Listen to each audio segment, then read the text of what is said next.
அடுத்து நம்ம Python language கற்றுக்கிறதுக்கு நமக்கு என்னென்ன சாஃப்ட்வேர்லாம் இன்ஸ்டால் பண்ணணும் அப்படின்னு பார்ப்போம்.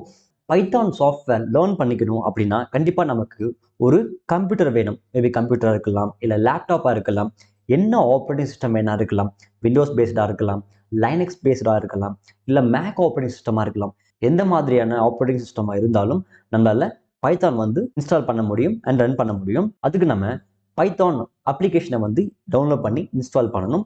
செகண்ட் திங் பார்த்தீங்க அப்படின்னா, நம்ம பைத்தான் இன்ஸ்டால் பண்ணும் போதே நமக்கு ஐடிஎல்இ அப்படிங்கிற ஒரு ஐடி வரும். இந்த ஐடி யூஸ் பண்ணி நம்மளால பைத்தான் கூட ரன் பண்ணி பார்க்க முடியும். என்னதான் இருந்தாலும் நம்மளுடைய பைத்தான் டெவலப்மெண்ட் ஸ்பீடை அதிகப்படுத்துறதுக்காக நம்ம ஐடின்னு சொல்லக்கூடிய இன்டிகிரேட்டட் டெவலப்மெண்ட் என்விரான்மெண்ட் இன்ஸ்டால் பண்ணிக்கலாம். இதுல பைத்தானுக்கு பைசாம் பெட்டரா இருக்குன்னு சொல்லுவாங்க. அதுக்கு அடுத்த ஐடின்னு பார்த்தீங்க அப்படின்னா விஷுவல் ஸ்டுடியோ கோட், இதுவும் நம்ம யூஸ் பண்ணிக்கலாம். நம்ம இந்த கோர்ஸ் ஃபுல்லாவே பைசாம் தான் யூஸ் பண்ண போறோம். அடுத்து நம்ம இந்த Python and visual studio code எப்படி இன்ஸ்டால் பண்றது அப்படின்னு பார்ப்போம்.